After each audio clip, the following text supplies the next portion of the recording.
South China सी में अमेरिकी जहाज हाई अलर्ट पर हैं।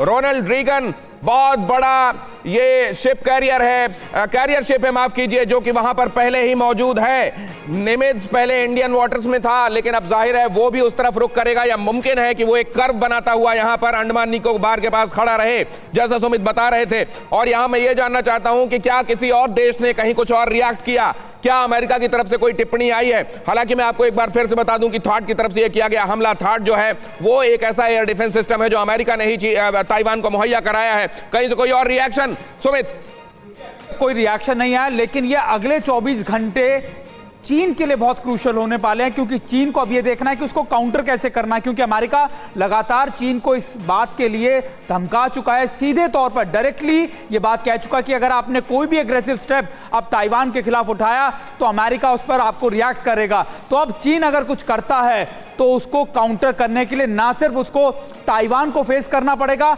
बल्कि अमेरिका को, और अगर अमेरिका को करता है तो और कौन कौन सी कंट्रीज चीन के खिलाफ अग्रेसिव पोस्टरिंग करेंगे, ये चीन बहुत सोच समझकर काम करेगा।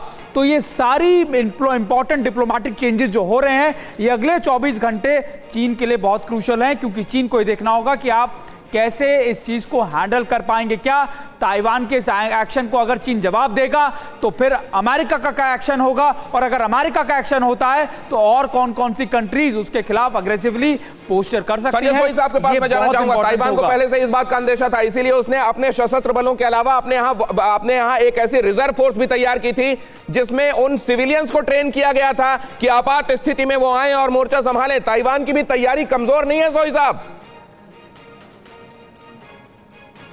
नहीं, बिल्कुल आप दिनेश ठीक कह रहे हैं कि जिस प्रकार से चीन काफ़ी दिनों से ताइवान को धमकाता रह रहा है और कहता रह रहा है कि ताइवान हमारा हिस्सा है, और कोई भी विजिट होती थी चाइना उसके खिलाफ बयान देता था, उसके अगेंस्ट जाता था और बार बार एयर ट्रांसग्रेशन करते थे, एग्रेसिव पेट्रोलिंग होती थी वहाँ पर। तो इस चीज़ को मद्देनज़र रखते हुए ताइवान ने पूरा दृढ़ निश्चय कर लिया था कि हमने चीन का मुकाबला करना है, चाहे हम छोटे हैं लेकिन हम सीमा का अतिक्रमण मंजूर नहीं करेंगे। अगर हम छोटे हैं तो भी क्या हुआ, हम सीमा का अतिक्रमण मंजूर नहीं करेंगे। एक बार फिर मैं अहम खबर आपको बता दूं, संजय सोई साहब आपके पास में आ रहा हूं, लेकिन हमारे साथ यहाँ गुरमीत साहब भी मौजूद हैं। सुमित लगातार आपको बता रहे हैं वर्ल्ड ओवर क्या चल रहा है। मनीष झा कुछ ही देर में हमको ज्वाइन करने वाले हैं, जो आपको बताएंगे इस घटना का रिपरकशन क्या हो रहा है पूरी दुनिया में।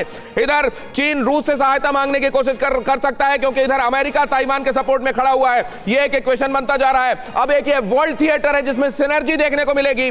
आने वाले दिनों में अगले 24 घंटे खास तौर से बताए जा रहे हैं, ये तय करने वाले होंगे कि क्या ये फुल फ्लेजेड वर्ल्ड वॉर की तरफ जाने वाला मामला है। इस वक्त आप देख रहे हैं अपनी टेलीविजन स्क्रीन पर ताइवान के हमले के बाद साउथ चाइना सी में टेंशन है, और ताइवान चीन युद्ध में रूस के रक्षा मंत्री से बात करने की कोशिश कर रहा है चीन। ये खबर आपके सामने यहां, क्या चीन के साथ रूस खुलकर आएगा?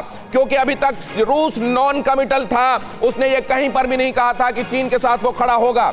इस वक्त रूस का रवैया क्या होगा? क्या रूस ये आने वाले दिनों में तय करेगा कि वो चीन के साथ पूरी सॉलिडेरिटी दिखाएगा, या उसी तरीके से जैसे उसका रवैया रहा है वो साथ भी रहा लेकिन पूरी तरह से कमिटेड भी नहीं? फिक्र आपकी, सोमवार से शुक्रवार रात 9 बजे सिर्फ TV9 भारतवर्ष पर।